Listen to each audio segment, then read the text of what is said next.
नमस्कार।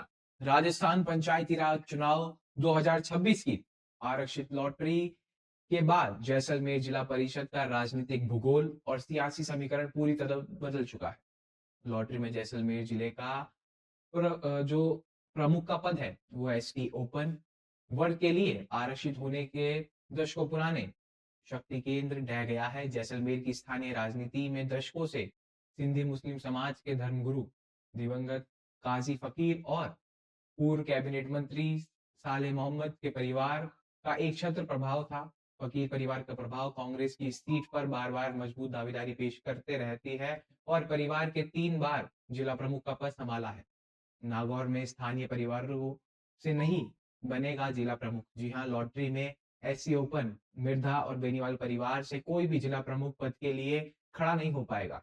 खास समर्थकों को मौका दे सकते हैं रामनिवास मिर्धा और जो उनका परिवार है वो रामदेव बेनीवाल व महेंद्र चौधरी के परिवारों का भी दबदबा रहा है। रामनिवास मिर्धा के बेटे हरेंद्र मिर्धा भी जिला प्रमुख रहे। जोधपुर में बराबर तरीके से राजनीति चलती रही। मदेरणा परिवार का प्रभाव लॉटरी ओपन जिला प्रमुख का पद आमतौर पर मदेरणा परिवार का दबदबा रहा है। इस बार भी रास्ता खुला है। पिछले चुनावों में एक बार फिर मदेरणा परिवार की ताकत दिखाई थी। ये सीट उस वक्त सामान्य महिला की थी। लीला मदेरणा जिला प्रमुख बनी। इस पर उनका ही दावा रहेगा। सीकर में महरिया नारायण सिंह के लिए मौका है। लॉटरी में ओबीसी महिला आरक्षण वर्ग के आने से रामदेव महरिया और नारायण सिंह दो परिवारों दबदबा था वो चुनाव में, उसे कहीं ना कहीं छूट मिल गई है। बैजार परिवार के जिला प्रमुख नहीं बन सकते इससे। साथ ही साथ बता दें कि रामदेव महरिया जिला प्रमुख के अलावा 7 बार विधायक और मंत्री रहे हैं। सुभाष महरिया 3 बार के सांसद और केंद्रीय मंत्री भी रहे हैं। नंद किशोर महरिया विधायक रहे हैं। रामदेव महरिया भी लगातार 17 साल से प्रधान रहे हैं। भाजपा के प्रेम सिंह बाजौर का भी दबदबा रहा है। पिछले 2 बार से उन्होंने जिला प्रमुख का पद बीजेपी की झोली में डाला है। पूर्व कांग्रेस अध्यक्ष नारायण सिंह का परिवार भी अच्छी खासी पकड़ रखता है। झुंझुनू में ओला और कीचड़ परिवार की महिलाओं को मिल सकता है दावेदारी का मौका लॉटरी में, क्योंकि अनारक्षित महिला सीट है। ओला और कीचड़ परिवार किसी भी महिला सदस्य की चुनाव लड़वा सकता है। शीश राम ओला का परिवार और कीचड़ परिवार सबसे प्रभावी है। ओला परिवार 16 साल तक जिला प्रमुख रहे। उन्हीं के परिवार से सन 2000 से उनके बेटे विजेंद्र सिंह ओला प्रमुख रहे। इसके बाद 2005 से 2010 तक उनकी पत्नी राजाबाई ओला जिला प्रमुख रही है। पिछली बार ओबीसी वर्ग की महिला की सीट थी। पूर्व सांसद नरेंद्र कीचड़ के जो पुत्रवधु है हर्षिनी कुलहरी भी 17 वोटों से जीती थी। बता दें कि लॉटरी अनारक्षित महिला मेघवाल परिवार और डूडी परिवार खुद सदस्यता या फिर समर्थकों को जिला प्रमुख बना सकते हैं। बाड़मेर बीकानेर में इस बार पहला समीकरण देखने को मिल रहा है। रामेश्वर डूडी के परिवार और पूर्व मंत्री गोविंद राम जैसे नेताओं के परिवार का प्रभाव रहा है।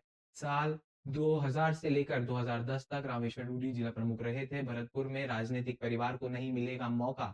लॉटरी में एसटी महिला सीट आई है जहां विश्वेंद्र सिंह पूर्व विदेश मंत्री नटवर सिंह और काफी सारे नेता के अच्छा प्रभाव रहा है। पिछली बार नटवर सिंह के बेटे जगत सिंह जिला प्रमुख बने थे। पिछली 20 साल से अधिकतर ये सीट बीजेपी या उसके समर्थकों के पास आई है। अब की बार हो सकता है कि शायद कांग्रेस को मिल जाए। 12 में वंशवाद का समीकरण आरक्षण लॉटरी के अनारक्षित ओपन यानी कांग्रेस नेता और पूर्व कैबिनेट मंत्री प्रमोद जैन भाया का परिवार ही रहा है। पिछली बार भाया की पत्नी उर्मिला जैन को जिला प्रमुख बनाया बनी थी। वो क्रॉस वोटिंग से कांग्रेस जीती थी। भाजपा के पास बहुमत होने के बावजूद उनका प्रत्याशी हार गया था। पर सबसे बड़ी बात यहाँ निकल कर आती है जिस हिसाब से इन सीटों का समीकरण बना है, आने वाले समय में चीजें बहुत ही ज्यादा जटिल होने वाली हैं राजस्थान की राजनीति में, क्योंकि चीजें यहाँ से कहीं ना कहीं राजस्थान की राजनीति में बदलना शुरू हो गई है। अगर मैं पंचायत निकाय चुनाव से थोड़ा सा उल्ट जाऊं तो बता दूं कि जो पूर्व मुख्यमंत्री रही हैं भाजपा से वसुंधरा राजे, उन्हें राष्ट्रीय उपाध्यक्ष बना दिया गया है भाजपा का। तो यहाँ से पता चलता है कि किस हिसाब से चीजें अब मैनेज होने वाली है राजस्थान में। एक बड़ा चेहरा जिनकी लगातार चर्चा थी कि उन्हें फिर से सीएम बनाया जा सकता है, कहीं ना कहीं भजनलाल शर्मा हट सकते हैं। तो इन जो अटकलें थी इन पे भी कहीं ना कहीं लगाम लगता हमें दिखाई दे रहा है।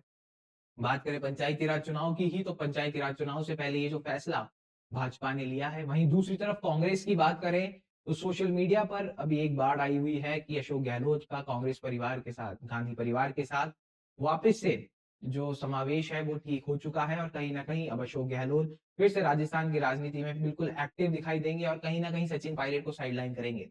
सोशल मीडिया पर जब से 15 अगस्त की तस्वीरें वायरल हुई है तो कहीं न कहीं ये अटकलें तेज मानी जा रही है कि अशोक गहलोत फिर से राजस्थान की राजनीति में चौथी बार गहलोत सरकार का जो अपना नारा था उसे मुखर करते दिखाई देंगे। वहीं सचिन पायलट को शायद इस बार भी इंतजार करना पड़ सकता है।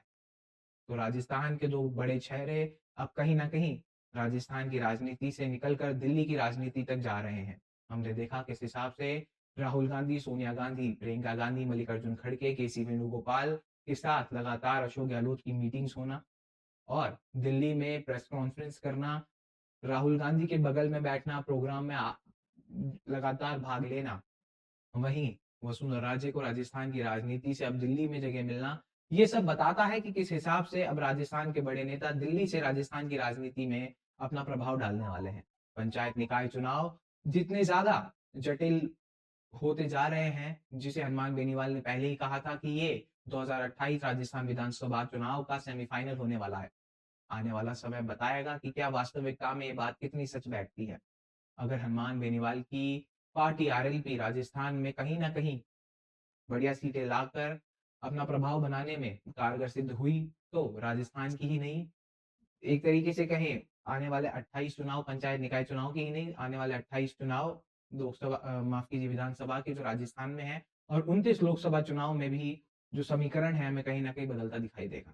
खैर आप इस विषय में क्या मानते हैं कि किस हिसाब से राजस्थान की राजनीति और दिल्ली की राजनीति एक तरीके से जुड़कर राजस्थान की राजनीति पे प्रभाव डालेगी? हमें ज़रूर बताएँ। ऐसी और खबरों के लिए, ऐसी और जानकारियों के लिए बने रहें हमारे साथ। तब तक के लिए धन्यवाद।